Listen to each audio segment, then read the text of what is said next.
So today's talk is going to be about classification, and that's really the cornerstone, particularly of Paralympic competition. And when I first started creating inclusive skating, the thing that really struck me was that we had no system for classification of disability within the sport of ice skating. And we had moved from the 6.0 system, where you judge people according to their sort of like relative, how well they skate, and the judges say, well, I think that person's better than that person. And that's not really helpful when you're dealing with people with disability, because disabilities can vary. Currently, our disability ranges from 0 to 95%. So it's a huge wide range of areas.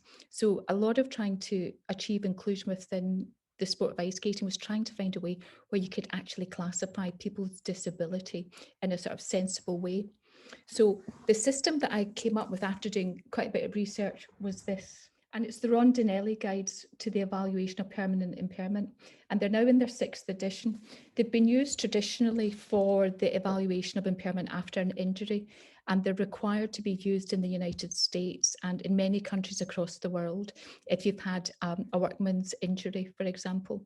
And they assess absolutely every single type of impairment, and it allows you to effectively give a percentage for how that person is impacted, what the functional impact of that impairment is on that individual. And what we've been able to do with inclusive skating is take that particular score and effectively add on to the skater's skating performance score.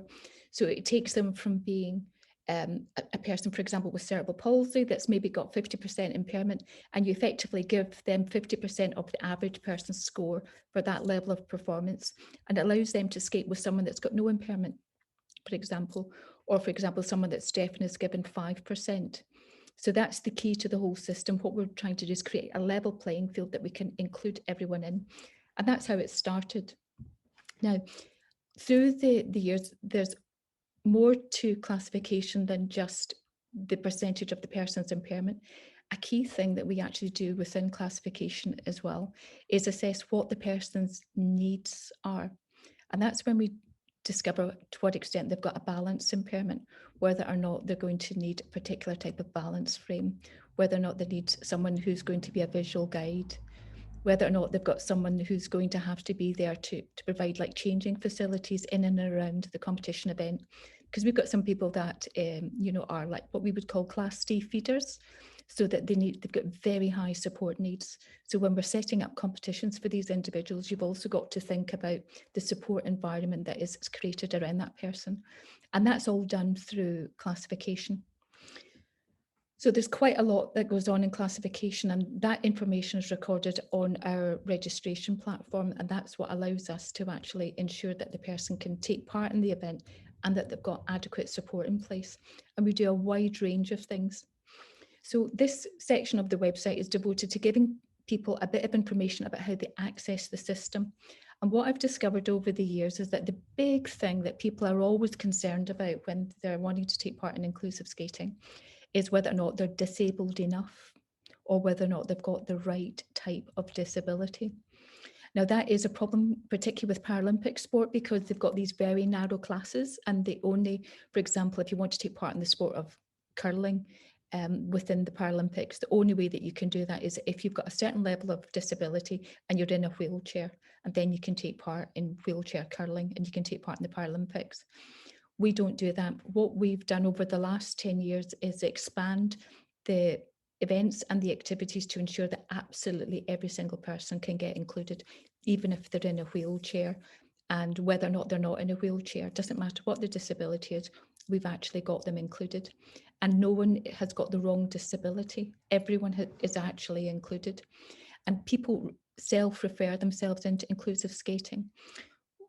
From my own experience, I've discovered that many people don't receive a diagnosis for their disability.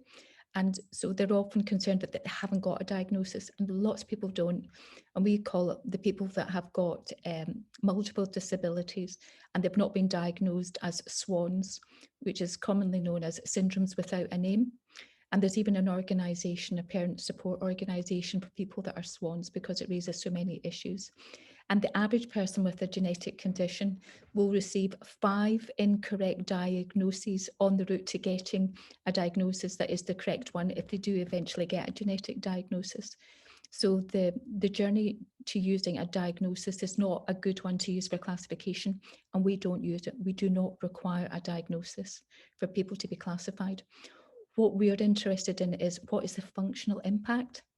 So if, for example, they've got a vision impairment, it's not just a question of whether or not they've got a vision impairment, what is the impact of that vision impairment on their actual skating ability? You know, whether or not it's on the ice or whether or not it's inline. And it could be different for both.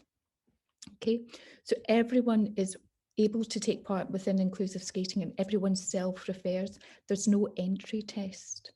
So they don't have to pass an exam, they don't need to provide documentation, and they effectively choose to skate within our system.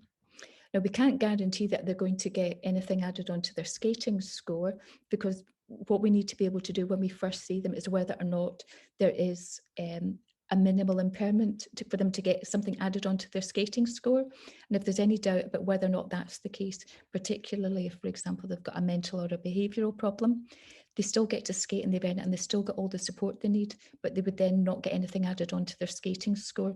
So there's no incentive to cheat as such. So people should be reassured about that. It's still a level playing field, but it does mean that people are going to be included.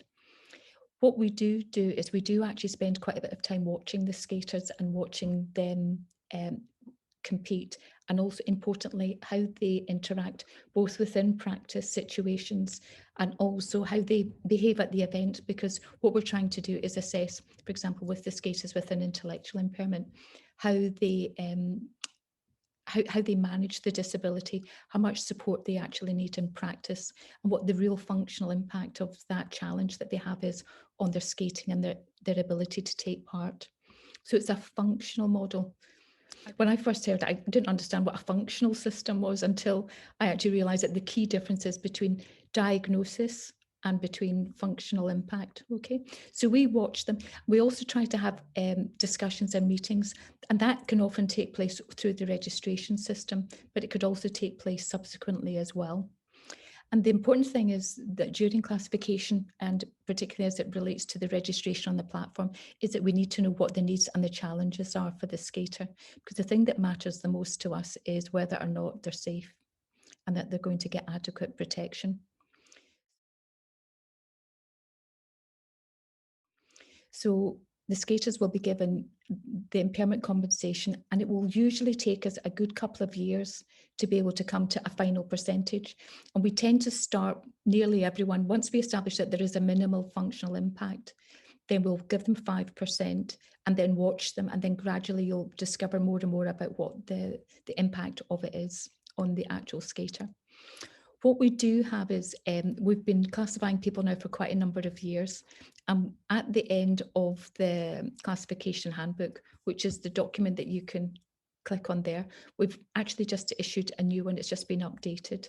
So there's some of this wording probably needs a little bit of an adjustment, but that's just come out and it's been updated, you know, particularly for things in relation to intellectual challenge and also in relation to visual impairment through our experience.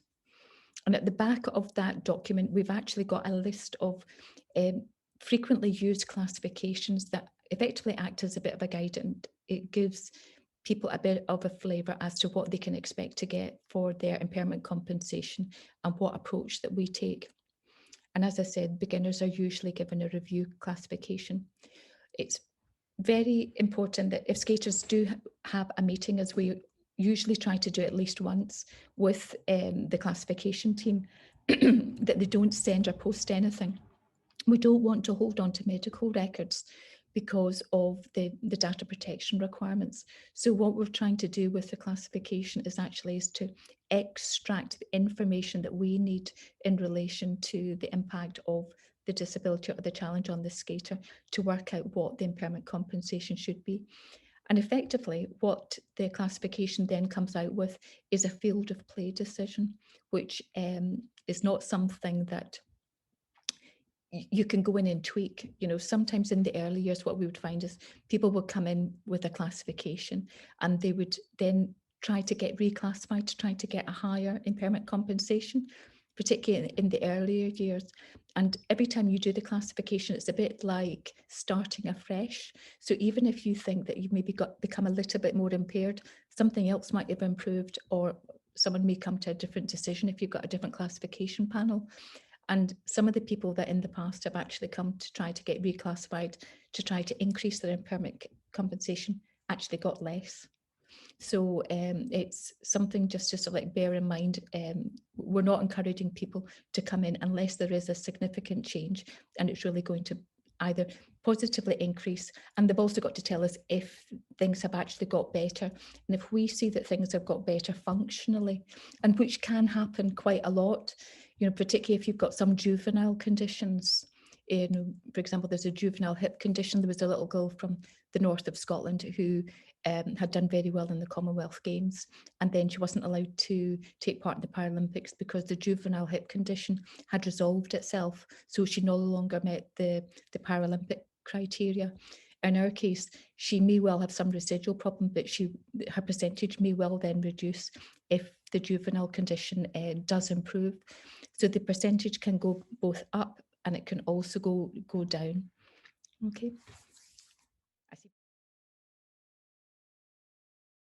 So the facilitation that the skater needs to take part in the event is something which we approve during classification. And that's quite important because if we're running, for example, an event, we need to know the number of people who are going to be allowed on the ice with the skater.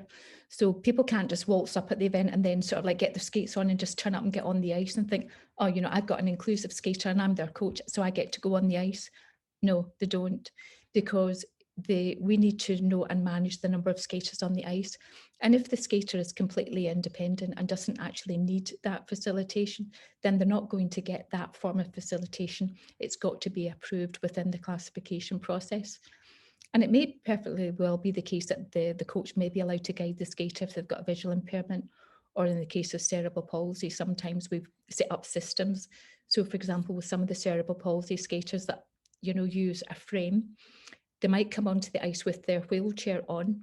The frame might be in front, and then once they get to the centre of the rink, they may then stand on the ice and we'll take the wheelchair away. So we might even have 3 people on the ice with a skater who's got a very severe cerebral palsy if they're upright and ambulant.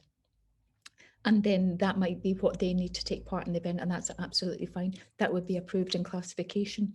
But it would also mean, though, that when we were setting up the event for that skater, that we would know to have the ramp in place, that we would have the 3 people would all be given accreditation passes to be able to get onto the ice with the skater, and that we might even, if that's going to take quite a long time, as it often does with that level of skater, we might timetable more time for that skater to take part in the event than the other skaters might obtain.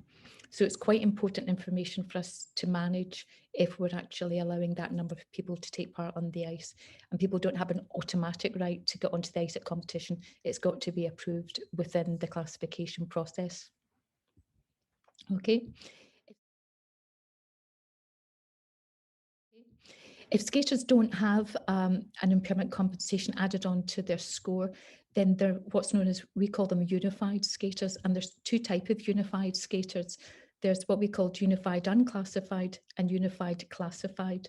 And the difference between those 2 are the people that are unified unclassified will often be siblings and parents, carers, who actually want to take part in the competition too, because we really do encourage families to take part, and also families to take part in all of our club activities and events. And very often those skaters will want to take part in the competition alongside their siblings, and they're allowed to, and they get called unified unclassified skaters because they don't need or want any help or support. They just want to be able to take part. The skaters that are unified classified are in a different position. Those are skaters very often with mental or behavioural problems or anxiety, and they do need support. So the classification will have decided that those skaters do need support, and all of our classified skaters, we ask them all to always ensure that they've got a parent and carer with them at all times. And we find that's particularly important with people with mental or behavioural problems. You really do need quite a bit of support. So we require them to have that support with them at all times when they're taking part in events and activities. and that's approved through the accreditation policy. Now, we've got guidance also on technical skating levels. I'm intending to do that next week, and also how you work out the marks and everything. So that'll be more relevant to Olivia and to Bronwyn. But what I also want to cover today is disability-specific classifications, okay? Because you saw me talking about the unified skaters, the classified and the unclassified. But we've also found that if we were going to include ice skating within the Paralympics, it's also really helpful to group people according to a particular disability. And it's really arisen as a result of experience of running the events and having this percentage-based system, that once you actually provide facilitation and support to the individual skater, then to some extent it does compromise the integrity of what would be regarded as a completely fair result, because it's difficult to quantify what the impact of the facilitation is on the performance. And what we found from some of our international competitors, for example, in Iceland, that they did not like at all having facilitation being allowed at all. And some events, for example, the Special Olympics, do not allow facilitation during competition at all. So that skaters with an intellectual challenge taking part in the Special Olympics are not allowed to have a facilitator with them on the ice. They have to skate independently. What we've discovered is that not everyone can do that. That very often people with an intellectual challenge come into two broad categories. They're either got the ability to be independent, or they don't. They actually need a huge amount of facilitation, potentially memory prompting, or just guidance because they've got no ability to interact or participate without any support in place, and they need to have someone there to supervise them on the ice because of everything that's involved. So we've actually created right across all of the classes. Sometimes when we run a Paralympic result, as we call it, the inclusive Paralympic competitions, we actually distinguish between the independent skaters and the Paralympic skaters. And when you look at the world ranking systems, you'll actually see that. So people can either be physically independent, which is the vast majority of the skaters, and that would include people with, for example, cystic fibrosis, people with a heart condition, lung condition, people, for example, that maybe don't regulate things, people with a skin condition. All those people would be physically independent skaters and they wouldn't require any balance facilitation at all. Whereas they are distinguished between the physically facilitated, and that would be, Rachel, very much your skaters that have got cerebral palsy, and they would all require balance facilitation. And we've got several types of that available. We've got people that use a harness, because, for example, at the time capsule, we've got a harness at the rink so that we can actually take skaters on that have got no ability to self-support, so they can actually use a harness. Alternatively, they could use one of our frames if we've got them. Although we find that a lot of the skaters nowadays are actually given their own frame, and the frames work very well. So there's a huge range of skaters taking part in the physically facilitated event, and that event is specifically for them, because what we find is that their marks are always very, very low. And unless we actually sort of recognise that, if we were, for example, to get skating included within the Paralympics, we'd keep them in a separate class, because of it's really more the organisation of actually how you actually support and put in place the harnesses and the frames and the such like for them to be able to take part and to get a fair result, to make sure that they can medal as well. The next main division between the inclusive Paralympic classes is the visual ones, and there's a wide range of visual impairment, and a lot of people assume that people that have got no sight are completely blind, whereas the vast majority of people that have got a visual impairment in actual fact do have some sight. And the big functional difference that occurs within ice skating, where the sight really does begin to impact, is the point in time when they need a guide in practice. And it's an area that I do now actually have quite a bit of experience, because, as you know, Juliana is losing all her sight, and she's gone through the whole range of being able to skate independently as a little one.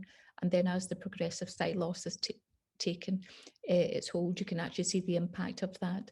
And the real functional impact of the visual impairment really is at the point in time when they need a guide in practice. And the percentage can actually vary according to the level that the skater is skating. When you've got a visual impairment and you're skating right at the very beginning, the thing that limits you isn't the fact that you need a guide or not a guide, it's the fact that you're actually just trying to learn how to skate. So when the skaters are first coming onto the ice, the percentage might actually be a bit lower. But as they then try to do more complex skills and skate faster, then they may require a guide to a much greater extent. And so that's an interesting one, because the percentage can actually shift up as a skater improves in their technical competence. The intellectuals, I think we've mentioned already, they can be either independent or facilitated. And the intellectual facilitator would also include things like memory prompting, because we've got quite a number of skaters who've got no ability to remember anything at all. They can maybe at most remember one instruction. So a skater who required memory prompting would still be able to skate in our events. They would just be allowed to use a facilitator. And that would also potentially, oh, I think we've lost Rachel. Doesn't matter. Or the people who are deaf.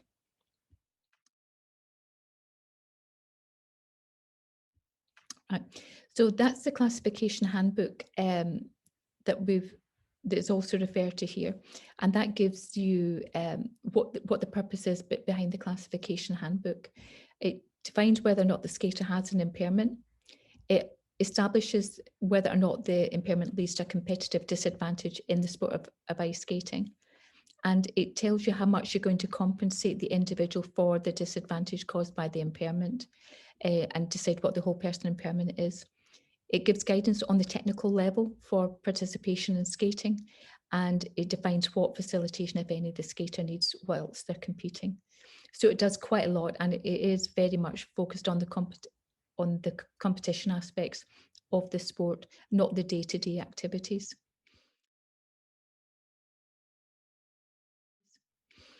The code of classification is very much on the detail of how you would go about appealing decisions, and that's really required as a result of the International Paralympic Committee. And we've dealt with that straight away. We dealt with it right at the very beginning. So that if, for example, there was any sort of like challenge in relation to people who were complaining about their classification, they wanted to do an appeal, there's an appeal process built in, and it follows the International Paralympic Committee's strategy. Okay.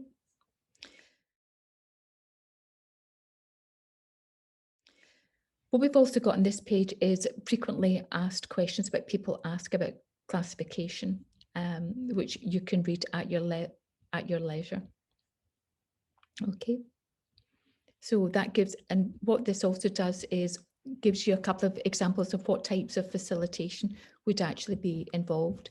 We can actually do things like, for example, people are short of breath or they've got asthma. You might allow them a brief period to rest between taking elements. We've even, with some people, reduced the length of the programme. Try not to make it any less than 1 minute, because it then compromises what we can do with the world rankings. But you would just correspondingly reduce the number of elements that you were judging for the skater, but we can actually reduce it to 1 minute. And that would be quite useful if you had someone, for example, that had chronic obstructive pulmonary disorder, what's commonly known as COPD, and they can be very compromised and have got very limited capacity to exercise. So you could actually reduce the length of the programme to accommodate that type of skater. Total or partial blindness, again, the key thing for that would be a facilitator or guide. For intellectual impairment, that was potentially having a facilitator on the ice. That might be necessary during the warm-up, for example, at the beginning of the compulsory elements, but it could also be importantly during practice as well. If you go to an international competition, you wouldn't have any of the coaches or the facilitators allowed on the ice, but you do have within inclusive skating competitions. And so that all has to get taken into account in how we run all the activities. Okay. For those with deafness or visual impairment, it's also possible that you would actually use earphones. And we've used them during speed events, so that we've got one skater who's skated with us in the past from Canada, who has got, he's going deaf and blind. So he's got earphones built into his helmet that allows the guide to actually give him some guiding, so that he's able still to take part. Balance is usually fairly easy. That's just a matter of giving them the appropriate type of harness. Diabetes, they've got difficulty regulating their sugar levels. So, for example, you might allow them to skate first after the warm-up. Or alternatively, if they suddenly have a sugar dip, we could potentially change the time that they're going to skate completely and allow them to recover and get their sugars under control before they're actually due to skate. What we try to do all the time is find out what the skater needs. So that is very much a conversation that takes place between the inclusive skating team and the skaters to find out what do they actually need. Because if the skaters need something, then they will get it through classification. So it's really important that there's a good two-way communication process taking place for us to find out what they actually need. Now, most of the disabilities we find are stable, but what we ask people to do is every time that they're taking part in an event or an activity, always give us an update. If there's been any change in anything, make sure that they tell us, particularly if it's a competition, because we can adjust things to meet the current demand. And it's always what the skaters like now that matters. And you can find that that can change quite considerably. We've got some skaters who are able to take part, physically independent. And then you find that the tendons have tightened up and they've had to go in for an operation and they might need a wheelchair to get around for most of the time. And that they're in a completely different class and they've gone to physically facilitated. Then you find that they've had an operation, the tendons have got lengthened and they've learned how to walk again, but they're using a harness. So that sort of adjustment in that process, that's a conversation that we need to know about. And we just change things according to what the current need is for the skater. And it can go up and it can go down. Okay. So we also include some other disability-specific events within the system as well. So for example, we do the whole of the inclusive skating result. And then what we'll do as well is we'll pull out additional results. So sometimes, for example, we'll have British Blind Sport because we're doing a British Blind Sport event. We've done that just because we've got a relationship with them. We've done a lot of Special Olympics events. And a lot of that is because I was involved in, I was a John F. Kennedy scholar at Harvard. So I wanted to set up Special Olympics when I came back home. So we've held Special Olympics events since the very first skating competition. So we've actually been the host of the Special Olympics events for a decade now. We've also got some that we've created ourselves. So like, for example, the Inclusive Skating for Genes event. So that's for anyone that's got any form of a genetic disorder. And that was done to try to ensure that people were made more aware of the fact that many of the children that have got a genetic disorder have been getting excluded from sport, and in particular Paralympic sport. And I've attended things like the International Paralympic Committee and discussed classification and our system with the people. And things are changing at Paralympic level, and they've introduced, for example, more choices in things like the intellectual classes, and they are listening. And these events, these disability-specific events, can be really good at actually getting across the inclusion agenda and making people aware of the fact that not everyone is actually getting, fair inclusion. When we're doing the classification, we try to keep things as informal as possible, because what we want to do is try to get people into the system. So you'll find that it's not going to be like taking part in wheelchair curling where you've got to be classified and then you can take part in the sport. What we're trying to do is get people to self-refer into the system, start taking part in the events and the activities, and that the classification process, particularly in terms of like the percentages, is very much a sideshow. The main event should be about the skaters' inclusion, getting to participate in the skating event or the activity, and that it should be as simple a process for them as possible.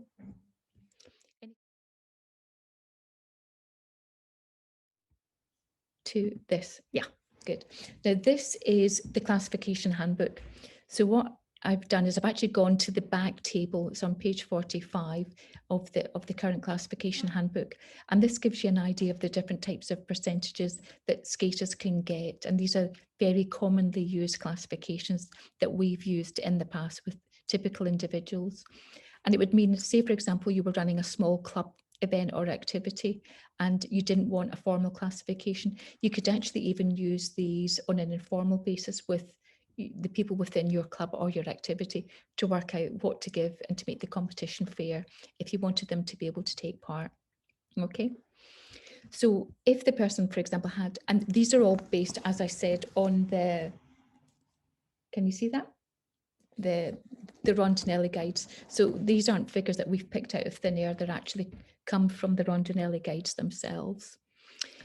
So the cardiovascular at high exertion, typically, which is only present at high exertion, and the skater is able to train, fairly normally most of the time. The WPI is not that high, it's actually 6%, and they may be permitted to reduce the length of the program and or the number of elements, and they also may be permitted longer recovery time. And it's a bit of a judgment process to find out what the impact is. And again, that's where watching them in practice can be hugely helpful, because you can actually see to what extent that they've actually got an impact. And we find with some of the conditions, what we find is that they're a bit variable. Sometimes they have got good days and sometimes they've got bad days. And what we've got to try to find is what is the stable, consistent impairment level. So we're not going to change it up and down. It will be at what is the common that is always present with the individual. If it varies a lot, then you can't really classify it. And that's one of the problems with, for example, the mental problems, that particularly if they're bipolar, they're up and they're down, so that you can't actually give it a percentage as such, very often, because it's not stable. It's got to be a permanent impairment. So we're trying to classify what is the permanent impairment that we're actually going to give them the compensation for. Once it starts to have a bigger impact, and it's certainly beginning to have an impact on their training of the program, then the percentage starts to go up. Once it starts to become significant, and then it's borderline whether or not they're allowed to take part, I put this in just to make sure that we're safe, because we have got quite a number of skaters that have got heart conditions, and I always make sure that their physician knows and they think that it's safe for them to take part, and what the criteria are for them to be able to take part safely. And you can see if there is a significant impact, then the percentage is quite high. It's between 40 to 65%.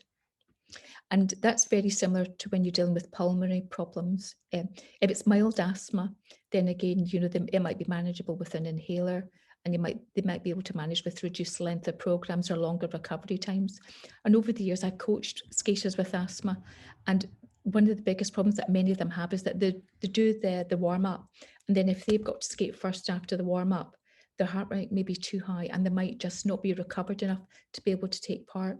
So for a skater like that, having adequate rest is really important. So for skaters like that, we don't actually use a standardized draw at competitions.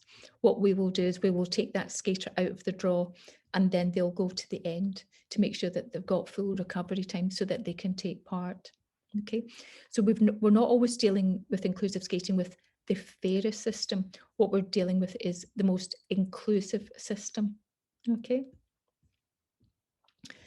If there's a moderate impact, we find that with the pulmonary that there is, and this comes from the Rondinelli guides, is that it tends to have a bigger impact. And so the Rondinelli guides say 23% for the midpoint of a moderate impact. And with the pulmonary, that seems to be very similar to the cardiovascular. And these are guidance and ranges of percentage. Now, what happens is if you've got a skater that has got, for example, a significant cardiovascular condition combined with mild asthma, the question that you've then got is how do you actually evaluate that? Because that's 17% and that's 6%. And some people think that you would just add those two scores together. But what you actually do is, under the Rondinelli guides, sorry about that, you take your 17%, if that's what you decide is the functional impact through the classification system, and you take 17% away from 100, and that leaves you with 83%. So if the skater then has, for example, mild asthma, and they're to get 6%, they get 6% not of 100, they get 6% of the remainder, they get 6% of 83. Which is roughly about 5%. So you would add on the 5% to the 17, so you end up with 22%. Does that make sense? Yep. And then say, for example, you discovered that they had an endocrine problem, that, for example, they didn't regulate temperature and it wasn't corrected with medication. So if, for example, that they had that and you decided that they had 8% for that, or let's do 10%, it's a wee bit easier to calculate. You would do 10% of the remainder of 22. So the 22 would then leave you with 78. So you would add on 10% of 78 would be 7.8. So it would be 7.8 plus 22, which would take you up to 29.8, and you might round that up to 30%. Okay. So if you've got accumulation of the percentages, you don't just add them on. What you do is you take them as a remainder of the existing impairment. And that will make sure that you don't end up with someone with 200% whole person impairment, which is more than a living person would have. The percentage in real terms can really never go above 95%. Okay, that's about the maximum that you're ever going to have. And that would be someone with very, very profound cerebral palsy. Okay. Now, hearing loss is quite an interesting one. One of the things that we've discovered is that some systems, for example, the deaf people require, for deaf sport, require the competitors to participate without their cochlear implants and to be profoundly deaf whilst they're participating. Now, we don't do that. What we always allow everyone to do is to skate and participate with as much support and as much correction as possible. And that's a policy decision. So, for example, people with a hearing loss that is corrected with a cochlear implant, we would always say to them, keep the cochlear implant in and skate safely. Okay, we would never say to the person, take part completely deaf and we'll give you a higher percentage. We would say, it's never fully corrected, because there's always a problem with background noise and such like in communication. So they're always going to hit the minimal impairment criteria of 5%, but we would always want them to skate with the hearing loss corrected with a cochlear implant. And for example, and this is a general policy right the way through everything that we do. So for example, you'll come across some sports, particularly with vision, like goalball, and what they'll do is they'll require the participants to put on a visor to make themselves completely blind so that everyone is technically equal. We don't do that. We say to everyone, if you, for example, if your vision can be corrected with glasses, perfect, put your glasses on. If you've got some sight, use it. Do not make yourself completely blind. It's really dangerous. And there is no such thing as, if you make someone that's got sight and you take all their sight away, that you're putting them on a level playing field. You're not, because that person has not made the adjustment in their day-to-day life to cope with no sight loss at all. That is something that you're actually then giving the person that's got no sight loss an advantage over the people without sight loss. We're not there to do that. What we're there to do is to achieve inclusion. And the best way to achieve inclusion is to allow people to be able to skate to the best of their ability, fully corrected with as much of their existing functioning that they can use as possible. And that is something that has been a policy that not everyone agrees with. Some people, and we had a classifier in the early stages who herself had was deaf, and she very much wanted the person to, one of our very first competitors who was also deaf, to skate without the hearing aid. And we ended up having a major, like meeting about it, and this policy was very much put in place. And it's very important from the point of view of safety that you're aware of that at no point in time will people be asked to make themselves more impaired. They'll always be asked to skate fully corrected as much as possible. So we've also got issues with people with vestibular disorders with like mildly abnormal gait, and that can actually be really quite significant on the ice. And so that gives you an idea of the different percentages and the different levels. If it's very mild, and there's no abnormal Romberg under the test, but there is a mildly abnormal gait, we still get something, because as you probably know, the skate is never fully flat. So if you were skating, if you were standing still, you might find that the person might manage to do the Romberg test successfully, standing stationary and on a flat surface. But as soon as you put them onto a curve, as you've got in a skating blade, then the balance difficulty may show itself. So if we see them having difficulties with balance at all on the ice, and we assess that by watching them trying to skate either on 2 feet or onto 1 foot through the compulsory elements, then we will compensate them for it. And the assessment isn't done off the ice, the assessment is done whilst they're actually skating on the ice. And we will use the compulsory elements as a really good way of assessing that, because it allows you to assess 2 foot skating, 1 foot skating, 1 foot edges forward, 1 foot edges backwards, and then basic turns, 3 turns, and then through to brackets. So you've got a pretty good idea of the extent of the balance that they've actually got. Okay, and so that gives you an idea of how much would be added on for anyone that had difficulties with balance. People that have got episodic loss of consciousness, nearly all of these conditions will have, they'll meet our minimal impairment criteria, and they'll be 5%. Sometimes it can be quite difficult to assess the full extent of it, but we'll always make sure that they get 5%. Okay, and usually we find that some of these people could end up, on average, we find that people that have got epilepsy, for example, will get 5%, but it can be more if it's more profound and it's got a higher impact. High functioning autism, there's usually, with these skaters, there's usually more adjustment to the facilitation around the skater rather than actually what the skater actually gets. It's usually quite a low percentage, but there's usually quite a lot of adjustment, both in terms of who's allowed to be with the skater at the rink and also the amount of support and awareness of their peculiarities or their idiosyncrasies, what they actually want. For example, they want a quiet environment, they don't want people to clap. Things like that can actually be really quite important for inclusion for that type of skater.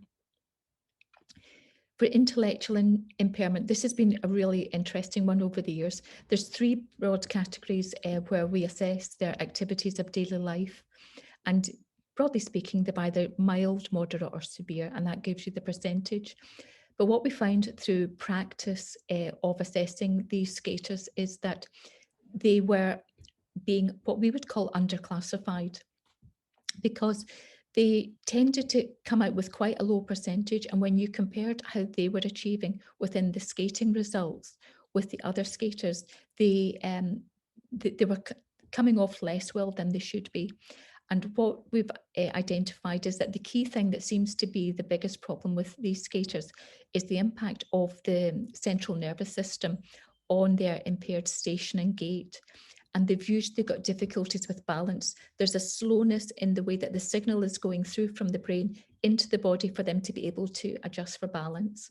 And you'll often see, for example, if we've got time, you might watch a couple of our skaters, maybe with Down syndrome, and you'll see them hunched, leaning forward, and they've got very poor station and gait.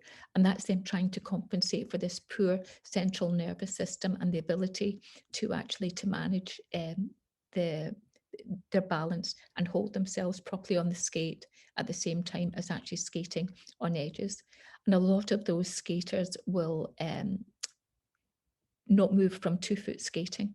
And if, for example, you look at the Special Olympics and the skaters taking part there, you get a lot of skaters skating at level 1 and level 2. And then you can almost see that the ones that have got less impact on the central nervous system and the station and gait, they will be able to progress to level 3. Some of them might get up to level 4, which is the ability to skate backwards, but there's almost no one that is taking part that is got a true intellectual disability that's skating at level 5 and level 6. They're usually very rare, and they're mostly skaters that have got a high functioning autism, and they've not actually got a central nervous system problem that's impacting right the way through the whole of the body. So what we do is we will make sure that we assess central nervous system as well, and we will combine the activities of daily life assessment through these criteria along with the central nervous system. And another one that is very important is the general assessment of functioning, which is contained within the Rondinelli guides, and that's their ability, the skater's ability to take instructions and commands and follow orders. So that global assessment criteria is also something that we use. And again, what we've done is we've reassessed a lot of the skaters with intellectual challenge, and some of them who had been on something like 10-15% to start with, because they were skating, for example, down at this level with like more minor to moderate intellectual impairment.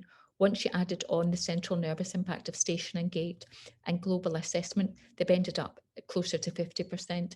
And their scores have actually become much more compatible with people with a similar level of functional difficulty, so to speak. So the scores are becoming much more equalised. And we've been able to do that because we've been assessing the skaters over a period of about 10 years. Okay.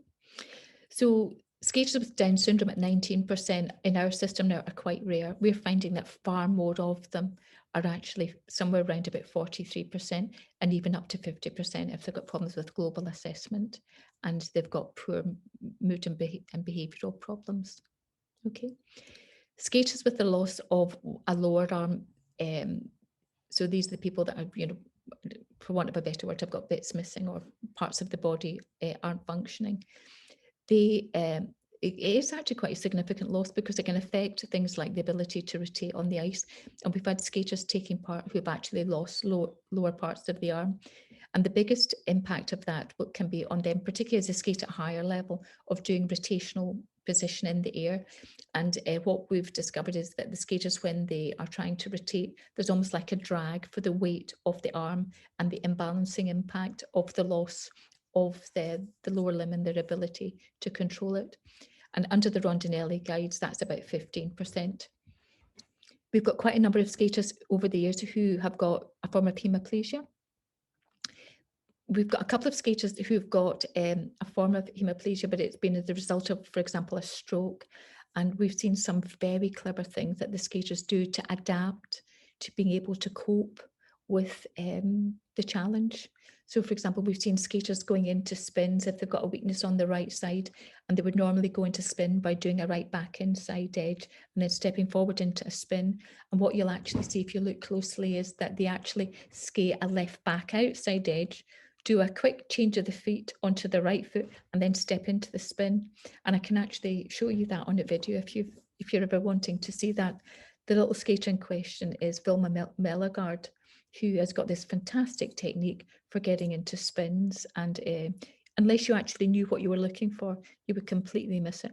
But skaters like that can actually compensate quite well, but they've got to do quite a lot of work to be able to do that. Okay.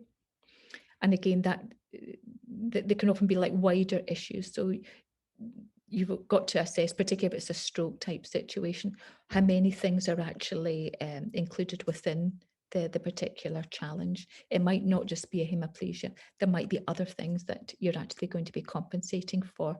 And again, you would use the take away the 15% from the remainder to work out the accumulation of multiple challenges to work out the percentage. The important thing for us within our system is that the skater does not have to choose their disability.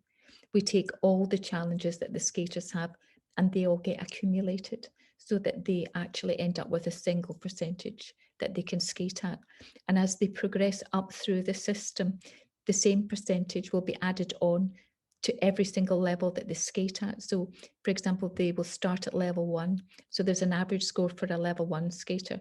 So someone, for example, with loss of lower arm will get 15% of the average level 1 score added onto their skating score. But if 2 or 3 years later they've progressed on to level 3 or level 4, then they'll get 15% of what is the average level 3 score. And that will allow the skater then to develop within the system. They don't have to take part in like one level and be stuck there. They're allowed to progress up through the system. Okay. So, and this gives you a couple more examples of like cerebral palsy.